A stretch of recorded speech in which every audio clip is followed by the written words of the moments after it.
Greetings, ladies and gentlemen, and welcome to today's edition of Tales from Outer Space, where I take stories from across the internet and read them for your entertainment. I'd just like to make a quick note that I'm posting daily on multiple platforms again, including a podcast and Rumble. And for some reason, the podcast is releasing 2 hours early. So if you're super impatient for stuff and you head over to the podcast, you can listen 2 hours before everywhere else. This is for the public release, not the membership release. Anyways, on to the story. Terran Justice, written by XR171. A marine forced me onto my stomach. I could sense the bayonet hovering over my back and the hatred emanating from the Terrans that had just captured me. My crewmates lay dead and dying near me. A second marine grabbed my left wrist and forced it behind my back. Cold metal grabbed it. This was repeated with my right wrist and then my ankles. "On your feet," I heard come from his suit in a few different languages. I was able to understand, though. They gave me little choice. They grabbed my arms and helped me stand. I looked around and saw Terrans had entered. They were tending to the wounded and dying. I couldn't blame their anger, their hatred. I was a pirate. We made our living preying on the weak. We stalked the stars for ships that were alone, slow, unarmed, and loaded. We took what we wanted. If they fought, they died. Today the Terrans were nearby. Today I will die. I knew this day would come, and I was ready. I could tell these Terrans were just as ready. Today they were stronger than me. Such is life, I pondered. As they took me through my ship, I saw more bodies, mostly my crewmates, but also Terrans. This confirmed my fate. I suppose they didn't want to just shoot me. Again, this was confirmed because they were heading to one of our airlocks. They wanted me to suffer. I was fine with this. Not eager by any means, but accepting. I had sent others through their own airlocks before. Kill one and save 10 was an easy way to make a captured crew more compliant. Math may be heartless, but it can be done with heart. I was surprised to see the shuttle docked in the airlock. They had boarded from our port side. It was surprising and shocking how quickly they had managed to take over our entire ship. Their shuttle forced itself to dock and discharge Marines like they were being ejected into our halls. I was standing with our captain when they entered our cargo bay. Instead of coming in to engage us, they threw stun grenades. I lost consciousness. I suppose extended my life, but for how long, they won't tell me.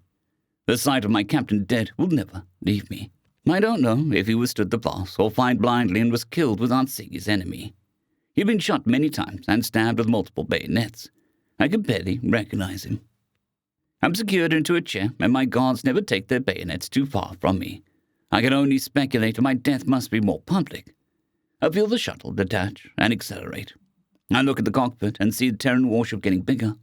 I could not help but be impressed and intimidated by it. This was the race that destroyed the Gret Imperium and sent shockwaves through the Galactic Confederacy.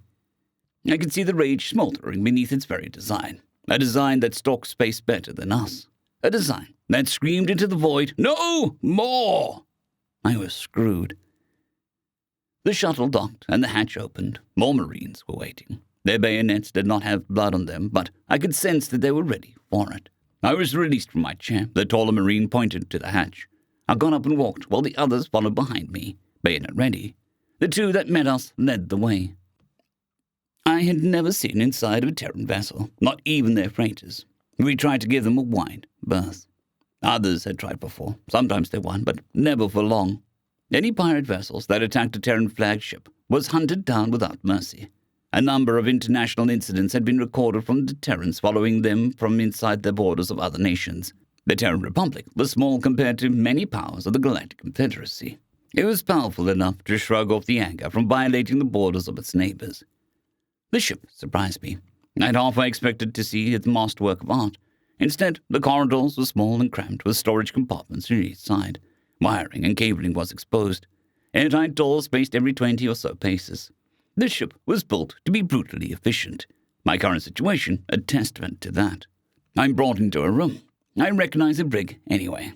From the little Terran English I understood, they announced me as a prisoner. I'm assigned a small cell. I have room to lay down on a small shelf, a blanket, a toilet, and not much else. I did not even expect this much. In all this, not a word was spoken to me. Time passed. How much I can't really say. I couldn't read their time recorders. Later, 2 Marines entered with 2 other Terrans. My cell opened, and they pointed a black circle on the floor immediately outside my cell. I walked out and stood in it slowly. "I am Chief Linguistic Specialist Harvey, and I'm here to translate," he said in Necton. I nodded. "This other person is a doctor. They are here to make sure that you weren't injured. Do you have any injuries to report?" he asked. "My ears hurt," I answered. This was translated into English, and the doctor replied. "It's from the grenades. It'll go away eventually," Chief Harvey answered. He then explained what the doctor was about to do. I don't think the Marines were going to allow me to resist, so I didn't. I was checked from bottom to top, told I had no injuries and only minor bruising, then sent back into my cell. More time passed. I was fed basic sustenance and given water. I slept. Lights were dimmed and turned red, but not extinguished. I woke and simply existed. I collected my thoughts. They must be ensuring my health so I don't die before my execution. They must be taking me back to Earth to truly make an example of me. My death will likely be broadcast to the entire galaxy in all of its painful glory. Sadly, it won't do much for the current state of affairs. Nations are small, space is big, and beings like me tend to be everywhere. It may stop the more cowardly ones, but the true scum, only death will stop them. I was brought out of my thoughts by Marines entering again with Chief Harvey. He explained I was being taken for questioning and to stand on the circle to be restrained. I complied, though I did not relish the thought of what awaited me. I was led into a room attached to the brig. My wrist restraints were attached to the table, and I was allowed to sit. I could move to a limited extent, but not enough to threaten anyone. Another person walked in and dismissed the Marines. Chief Harvey stayed. It was through him that this person introduced herself. She was Lieutenant Powers, Terran Judge Advocate General attached to the Terran Department of Justice. "I see it is recorded you received medical attention. Are you currently suffering from any injuries? Anything that they refused to address?" she asked. "My ears hurt from the grenades, but that was no longer after I woke up," I answered. "I'll note that," she stated. "Before I ask any other questions, I'm required to make you aware of your rights under the Terran Republic Constitution, the Terran Declaration of Sentient Rights, and Galactic Law. This interaction is being recorded for evidence and documentation. You are not required to answer any questions asked of you. You are entitled to legal representation at all times, and you may have a representative with you during all questioning and trial activities. If you cannot or do not have your own legal representation available, one will be appointed for you. Any and all communications with legal representation are held in secret and cannot be divulged without express recorded consent. You will not be tortured or coerced into speaking with us. You are free from cruel and unduly painful punishments. You have the right to food, water, shelter, and medical care at the expense of the Terran Republic. Do you understand what I've stated?" she asked. "I do," I responded via Chief Harvey. "Do you still wish to speak with me? If you do, anything and everything you say will be used against you in court of law. If you choose to not speak to me, then this ends until we reach our destination, at which point you will be able to confer with legal representation before we resume this. And no answer will not be used against you." "I will answer questions later with representation," I replied. This was a strange concept to me, but if it delays them, I can literally live with it. "Very well. You'll be returned to your cell. For now, I will tell you what you are charged with. Count 1, piracy. Count 2, aggravated assault on civilian mariners. Count 3, grand larceny. Count 4, armed resistance to arrest. Count 5, terrorism against commerce. Count 6, kidnapping. Count 7, sentient trafficking. Count 8, conspiracy to counts 1 through 7. If found guilty on all counts, you face a minimum sentence of 10 years if served concurrently, and a maximum of death if violent circumstances are found to be applied. Your legal representative can explain this in more detail. Chief Harvey will check in on you tomorrow. If you need anything special, you may request it through him." With that, she called the Marines back in and got up and left. I was taken back to my cell and fed. The next day, when Chief Harvey checked in on me, I reported my condition was well enough, but I made a request. I wanted resources to learn their language. I wanted to make sure the translations were accurate, and it was simply something to do. He was able to make this happen, and I was given books on how to learn English from Nectan. I spent only what I can guess was a week learning English. I was fed, got to bathe and sleep on a regular schedule. I tried to practice my skills with the guards outside, but they never engaged. At one point, I even stated that their father are rotten fruit, and still no reaction. Later, I was transferred. Again, I was escorted at bayonet point through the airlock and into another bigger holding cell. I noticed one of them held what seemed to be an intoxicated Terran. He walked around the cell aimlessly while hurling insults at the guards, myself, the universe, and everything. Later, I was taken into another room, and again my restraints were attached to the table. A Terran was sitting there, waiting for me. Another translator was standing by. "My name is Ryan Beasley. I'm your legal representative. First, I want you to know that I'm bound by duty, law, and my oath to always act in your best interests. Second, everything you said between us is legally protected. I cannot be forced to repeat anything you say unless you expressly give permission for free of coercion for it. This applies to Mr. Henson, your translator, as well. Finally, I need you to speak freely in here. This is being all recorded, but only I, yourself, and anyone you specifically designate has access to these recordings. Even if you freely admit your guilt, I will still defend you to the best of my ability and the full extent of the law. Do you have any questions? I don't understand the point of this. I was captured on an armed pirate vessel. We had hostages that we were going to sell into slavery, stolen cargo and more. I stood by the captain, ready to kill your Marines and die. Why bother with this? I asked. A number of reasons. I'll admit the evidence I've seen against you is a lot, but it isn't absolute. We humans believe that you have your side of the story. You have the right to have help navigating this. That no matter how guilty you are, you might not be. Our courts are set aside to weigh everything, and people detached from the situation will decide if you are guilty or not. It is your right as a sentient being, and to be honest, if you are guilty, our system gives you every chance to argue why you aren't, so that our verdict can be true and just. My job is to help you show why you are not guilty of these charges first, then to help you through the process. It's not set up so that the average being can do this on their own. That's why you have the right to representation. Then, if you feel that you are guilty and wish to express that to the court, I'm here to help you do it in the best way possible. I'm here for you. That is my job and my duty by law, he explained. We spent considerable time with Ryan explaining my charges. Food was even brought in for us. We paused the charges, and Ryan asked me about my life. I'm the fourth son of a lower house. The majority of our family's resources went to the first son and daughter. I got what little was left. My eldest brother went into engineering academy. My eldest sister was apprenticed to a healer. I knew nothing would be left to me, so I signed on to a mercenary ship. At first, we patrolled Confederate trade routes for pirates. Much later, I realized we were grinding ourselves to nothing for low pay. I abandoned them at Tortuga Station and signed on with a raiding ship. I was able to make a small name for myself and learned that those with power rule over those without. Even now, I am here because Terrans are powerful. Powerful enough that you can be kind to me when I would not have been to you, I stated. True to an extent, but I've noticed a sharp decline in attacks on Terran-flagged vessels, he replied. Yes. It's known how far you'll go if one of yours is attacked. If we were to attack a cloth ship, we can get away with it as long as the patrol doesn't intercept us. But have you noticed how more ships are registering under the Terran flag? What will you do if all freight flies our flag? He asked. I don't know. Some will test it, I'm sure, I answered. I hadn't thought of this before. Any private vessel sailed under a neutral flag due to the lower costs. I was surprised last year when we saw an Ensarian freighter under Terran registry. We left them alone.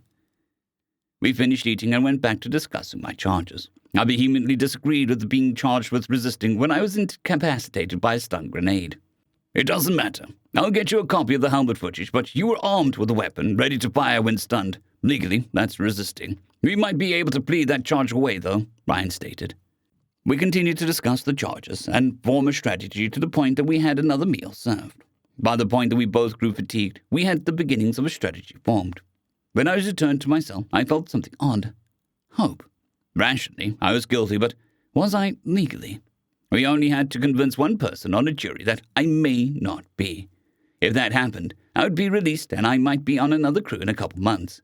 My experience of the Terran legal system would be invaluable. My hopes were shattered the next day. We went through the evidence together, the people in the cargo found on my ship, the find we put up, the destructor found on me, and more.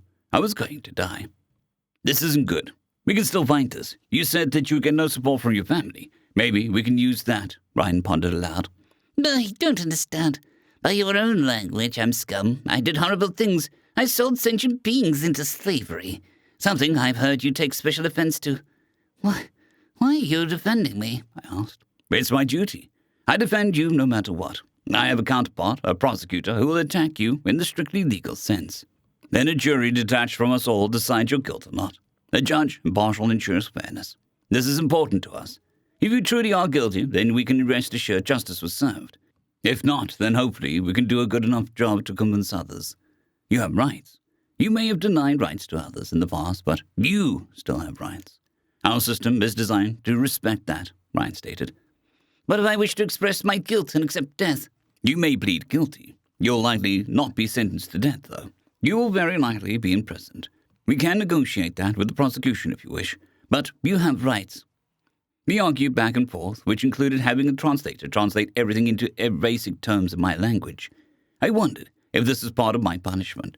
I still could not reconcile how these warlike Terrans could also be the humans that ensured my rights were respected.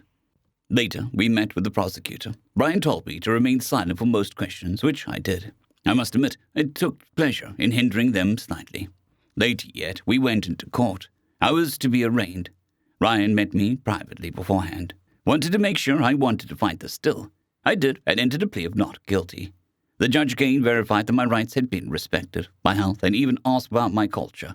I laughed slightly. My culture turned its back on fourth sons, and I returned the favor. I spent the next several weeks going in and out of court. Ryan tried to have the Marines that captured me brought in for questioning, as well as the beings we captured. Both were denied, with the judge ruling the helmet camera footage was sufficient as the sworn testimony of my previous living cargo. Ryan did manage to get the charge of armed resistance to arrest reduced to non-violent resistance to arrest. Apparently, it only carried a fine, and if I was found not guilty on all other charges, it had to be dismissed.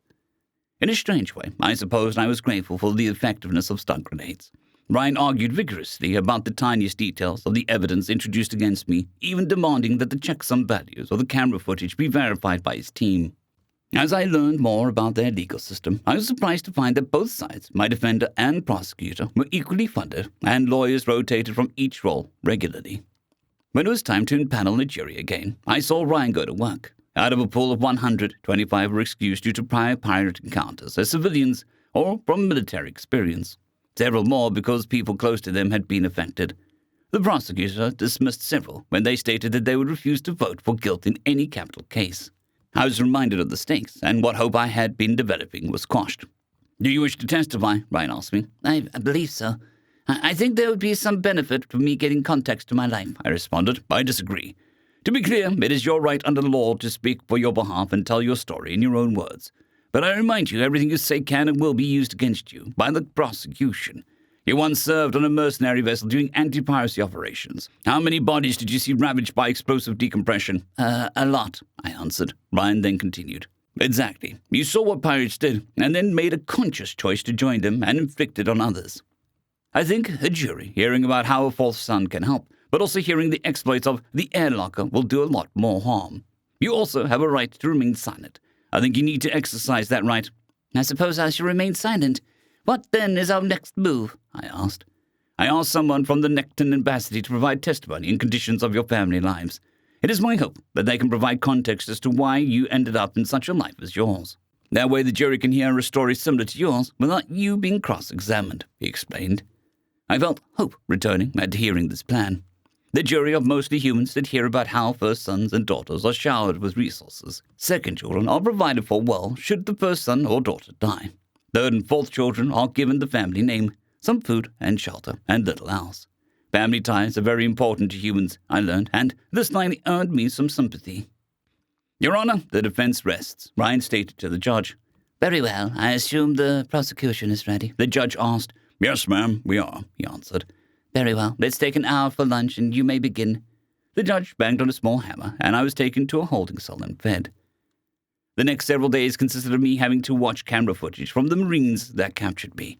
Ryan had argued successfully that only footage directly before, of, and after my capture should be shown, and any bodies and wounded would be censored. His reasoning was none of the victims has testified to seeing me, and there was no other evidence of me interacting with them. I felt a sense of anger and helplessness boil within me watching the footage. Ryan gave me a glass of tea to help steady myself as I watched myself lose consciousness from the grenades. "Members of the jury, you can see with your own eyes that the defendant was standing beside their captain, disruptor in hand, ready to fight to the death. Had the stun grenades proved ineffective, we likely wouldn't even be here today, as they would have died trying to kill Terran Marines in direct effort to protect their captured beings and stolen cargo." The prosecutor said, "Objection. Your Honor, we have no proof of intent. My client was never given a chance to surrender or did not resist once captured," Ryan forcefully stated, quickly standing up. "Prosecution?" the judge asked, looking at him. "Your Honor, the Marines' helmet translators were working in several languages, including Necton. Additionally, it is known universally that when Terran Marines are stacked up outside the door, you can throw down your weapons and surrender. Defendant chose not to. The fact that he chose not to resist afterward shows a simple acceptance of their fate. They explained. Silently to myself, I admitted that he was correct. Objection overruled, the judge stated, banging their gavel. Today was the day. Closing arguments had ended. 2 days of Ryan and the prosecutor going through each charge, restating their case and their reasons for my innocence or guilt. The judge explained the meaning of each charge, the meaning of guilt, reasonable doubt, beyond the shadow of a doubt, and that they were free to ask clarifying questions to the court if they needed. They took a day to decide my fate. "They'll rise," the bailiff announced to the room as the jury entered. "Be seated," the judge ordered, and we all sat down. "Madam Speaker, has the jury reached unanimous verdicts on all counts?" "Yes, Your Honor," she answered. My heart was racing. "Soon I'll find out if I'm to be set free or put to death. What is the verdict of your count 1 piracy? Guilty. What is the verdict of count 2 aggravated assault on civilian mariners? Guilty." It felt like blood was draining from my body. I was to die. It was unfortunate that only now I wished I had made better choices. "What is your verdict on count 3, grand larceny? Guilty. What is your verdict on count 4, non-violent resistance to arrest? Guilty." I was found guilty for every count. I placed my hand on the table in front of me for support. In all my years, I'd always shown such strength, and now it escaped me when I needed it the most. All my choices in life hitting me, as though I'd blindly stepped out into the street. I was barely aware of the judge thanking the jury for their service and dismissing them from the service. "We'll reconvene tomorrow morning and move into sentencing," the judge stated, banging the gavel. The guards had to bring a wheelchair to take me back to my cell. I couldn't say a word. My body and mind were completely numb. I knew nothing of Terran prisons. Information about them was restricted. I assumed it was due to their brutality. Humans might value my rights as a sentient being, but I suppose those vanished now that I was convicted. I did not sleep at all that night, knowing that my future was imprisonment and death. "It is the decision of the court that you be remanded to the Bureau of Prisons. It is in their custody that you will remain for 45% of the average lifespan of your race, with time served counting towards the full sentence. The court understands that life left you with few choices, yet you still made a series of conscious, deliberate, informed choices that brought you here. You once took a role in fighting against the tide of evil, but chose to join it instead. For your rough start in life, I have not sentenced you to death, but I cannot ignore all that you have done in the name of enriching yourself. Should you live long enough to breathe free air again, I will rest better knowing that you'll be too old and frail to raise your arms against anyone ever again. You have 1 minute to speak to your lawyer before sentencing is carried out." "I'll find something that we can appeal on, but I'm not hopeful," Ryan stated to me. "Thank you, Ryan. I know this is your job, but it means a lot to me. I would like to keep in touch with you, if that's okay. On matters strictly related to your case, we'll remain in contact, but nothing else. My child was captured by pirates during a school trip. She's only alive because Terran Marines saved her at the cost of several of her own lives. She had to watch her teacher die. Frankly, you're all scum, and I can't wait to see the day when the last of your trade dies. I'll start looking into that appeal tomorrow." End of story.